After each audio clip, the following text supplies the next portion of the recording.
কথা বলতে এসে এবার ভারত বাংলাদেশ সম্পর্ক নিয়ে রাশিয়ার বার্তা। আজ সোমবার সকালে 2025 সালের রাজনৈতিক ফলাফল শীর্ষক একটি সংবাদ সম্মেলন আয়োজন করে ঢাকাস্থ রাশিয়ান দূতাবাস।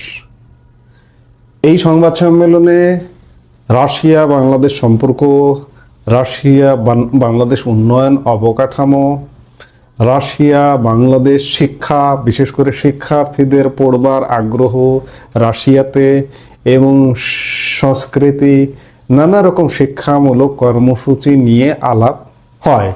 সাংবাদিকদের সঙ্গে কথা বলেন রাশিয়ান দূতাবাসের কর্মকর্তারা এবং রাশিয়ান রাষ্ট্রদূত আলেকজান্ডার খোজিন, এবং অনেক কথা হয়েছে। এর মধ্যে খুব গুরুত্বপূর্ণ একটি কথা যে ভারত এবং বাংলাদেশের সম্পর্ক বিষয়। আপনারা জানেন যে পরিবর্তিত নয়া বাংলাদেশে বাংলাদেশের ভারতের সাথে সম্পর্কটা কোন পর্যায়ে, এবং শুধু ভারতের সাথে না, রাশিয়ার সাথেও সম্পর্ক খারাপ করে ছেড়েছে বর্তমান অন্তর্বর্তীকালীন সরকার। কিন্তু নতুন করে আবার এই যে কয়েকদিনের ঘটনা প্রবাহে ভারতের সাথে যেন গায়ে পড়ে ঝগড়া লাগানোর একটা পায়তারা চলছে। আপনারা জানেন যে শরীফ ওসমান হাদি নিহত হয়েছেন, গুলিবিদ্ধ হয়ে নিহত হয়েছেন, এবং তাকে কে বা কারা গুলি করেছে এবং তাকে যারা গুলি করেছে তাকে হত্যা করেছে কে, এখনো ষড়যন্ত্রের জাল ভেদ হয়নি। কিন্তু এই হত্যাকাণ্ডের সাথে সাথে বলা হয়েছে যে যারা গুলি করেছে তারা ভারতে পালিয়েছে, এবং এই ভারতে পালিয়ে যাওয়ার এই অস্ত্রটাকে ব্যবহার করে বাংলাদেশকে উত্তপ্ত করে ভারত বিরোধী কর্মকাণ্ড করবার একটা পায়তারা চলছে। অথচ এই আসামি যে কোথায় আছে, আজকে স্বয়ং স্বরাষ্ট্র উপদেষ্টাও বলতে পারেননি যে তিনি কোথায়। সাংবাদিকরা তাকে জিজ্ঞেস করেছে। আজকেও তিনি সাংবাদিক সম্মেলনে অংশ নিয়েছিলেন তাদের মন্ত্রণালয়ে আইন শৃঙ্খলা কমিটির মিটিং শেষে।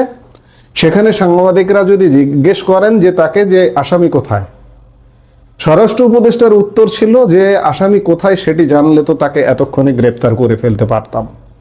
অর্থাৎ স্বয়ং সরকার জানে না যে আসামি আসলে কোথায়, কিন্তু ভারতে আছে এমনটা বলে ভারতের বিরুদ্ধে উস্কানি দিয়ে উত্তপ্ত পরিস্থিতি তৈরি করবার চেষ্টা চলছে।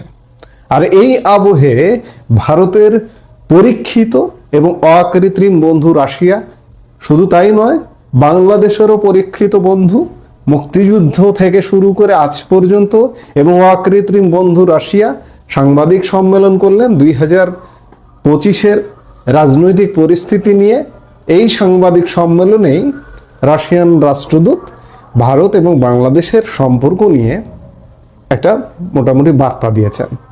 সাধারণ নির্বাচনের আগে অশান্ত বাংলাদেশে শান্তি ফিরুক, এমনটাই চায় রাশিয়া। এর পাশাপাশি ভ্লাদিমির পুতিনের দেশ চায় নয়াদিল্লির সঙ্গে দ্বিপাক্ষিক সম্পর্ক যত দ্রুত সম্ভব স্বাভাবিক করুক বাংলাদেশ।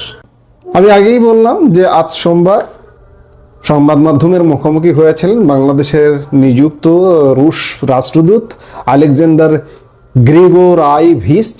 সেখানেই তিনি রাশিয়ার অবস্থান স্পষ্ট করে দিয়ে জানান যে তারা চান সাধারণ নির্বাচনের আগে বাংলাদেশে তৈরি হওয়া অস্থিরতার অবসান হোক এবং নির্বাচনের সহায়ক একটি গঠনমূলক পরিবেশ তৈরি হোক।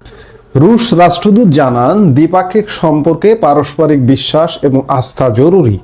তিনি এও জানান যে দুই দেশের দ্বিপাক্ষিক সম্পর্ককে হস্তক্ষেপ করতে চায় না মস্কো। একই সঙ্গে বাংলাদেশকে পুতিনের দূতের বার্তা দ্বিপাক্ষিক সম্পর্কের উত্তেজনা আরও বৃদ্ধি পাওয়ার আগেই সমাধানের পথ খোঁজা ভালো। ইতিমধ্যে বাংলাদেশের নির্বাচন দেখার জন্য বিদেশি পর্যবেক্ষকদের আমন্ত্রণ করেছে মোহাম্মদ ইউনূসের অন্তর্বর্তী সরকার। আমন্ত্রণ পেয়েছে রাশিয়াও। এই প্রসঙ্গে বাংলাদেশের রুশ রাষ্ট্রদূত জানান তারা আনুষ্ঠানিক আমন্ত্রণের অপেক্ষায় রয়েছেন। আমন্ত্রণ পেলেই রাশিয়ার নির্বাচনী পর্যবেক্ষকেরা বাংলাদেশে আসবেন। এ ব্যাপারে বাংলাদেশের নির্বাচন কমিশনের সঙ্গেও যোগাযোগ রক্ষা করা হচ্ছে বলে জানান রুশ রাষ্ট্রদূত। রুশ রাষ্ট্রদূতের এই বার্তা নিঃসন্দেহে অবশ্যই খুব গুরুত্ব বহন করে, কারণ রাশিয়া, বাংলাদেশ এবং ভারত দুদেশেরই অত্যন্ত পরীক্ষিত বন্ধু যাকে বলে সেটি। শুধু ভারত বার্তা দিচ্ছে না যে বাংলাদেশে স্থিতিশীলতা চায়, বাংলাদেশে একটা সুষ্ঠু, অবাধ, নিরপেক্ষ এবং অন্তর্ভুক্তিমূলক নির্বাচন চায়। ভারতের বন্ধু রাশিয়া, বাংলাদেশের বন্ধু রাশিয়াও সেই বার্তা দিচ্ছে। এবং সবচেয়ে বেশি খুব গুরুত্বপূর্ণ যেটি, এই সংবাদ সম্মেলনে দীর্ঘ আলাপ হয়েছে, অনেক বিষয়ে আলাপ হয়েছে, এর মধ্যে সবচেয়ে বেশি যেটিকে গুরুত্বপূর্ণ মনে করা হচ্ছে যে প্রেসিডেন্ট ভ্লাদিমির পুতিনের প্রতিনিধি বাংলাদেশের রাষ্ট্রদূত, রাশিয়ান রাষ্ট্রদূত বার্তা দিচ্ছেন যে ভারত বাংলাদেশ যে সম্পর্কের যে অবনতি, সম্পর্কের যে উত্তেজনা, এটি প্রশমন হওয়া আবশ্যক। এর পরিণতি ভালো হতে পারে না। যথার্থই বলেছেন। এটি আমরাও প্রত্যাশা করছি, আমরাও আশা করছি যে যারা ষড়যন্ত্র করছে তারা ষড়যন্ত্র করে চূড়ান্ত বিচারে পার পাবে না। ইতিমধ্যে অনেক কিছু সেটেল হওয়া বোঝা যাচ্ছে। যে পক্ষটি এই অস্থিরতা তৈরি করতে চাইছে, ভারতকে ইঙ্গিত করতে চাইছে, ভারতের বিরুদ্ধে বাংলাদেশের জনমতকে খেপিয়ে দিতে চাইছে, সেই পক্ষটি যে সফল হবে না। কারণ ভারতের পাশে বাংলাদেশ, এবং বাংলাদেশের বেশিরভাগ জনগণ কোন পক্ষের, কেমন, এটা বুঝতে বাকি থাকে না। কাজেই যে পক্ষটি পানি ঘোলা করতে চাইছে, বিশেষ করে উগ্র সাম্প্রদায়িক গোষ্ঠী, এখানে ভারত বিরোধী বয়ান নির্মাণ করে ভারতের বিরুদ্ধে খেপিয়ে দিয়ে ঘোলা পানিতে মাছ শিকার করতে চাইছে, সেটি আসলে সম্ভব হবে না। এই সম্ভব হবে না। ভারত তো বার্তা দিচ্ছেই, একই সাথে আজকে রাশিয়াও যোগ দিল সেই বার্তায়, জানায় যে বাংলাদেশ স্থিতিশীল হোক নির্বাচনের আগে, এবং সোজা কথা, একটা নির্বাচন হয়ে যাক।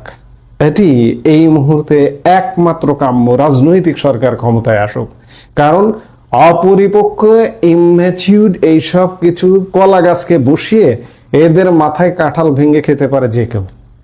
আজকে বাংলাদেশে অস্থিতিশীলতার নেপথ্যে এটাই। কারণ এদের কোনো এক্সপিরিয়েন্স নেই। এরা যতই মুখে কথা বলুক না কেন, এরা পিএইচডি ধারী, ডক্টরেট হোক না কেন, একটা 5 পাস রাজনীতিবিদ যেভাবে দেশ চালাবেন, এরা সেটা চালাতে পারবেন না। তো কাজেই অতি দ্রুত নির্বাচন হয়ে যাওয়া উচিত, এবং রাশিয়ার এই বার্তাটা নিঃসন্দেহে গুরুত্বপূর্ণ। এই মুহূর্তে এ পর্যন্ত। সবাই ভালো থাকুন, সুস্থ থাকুন।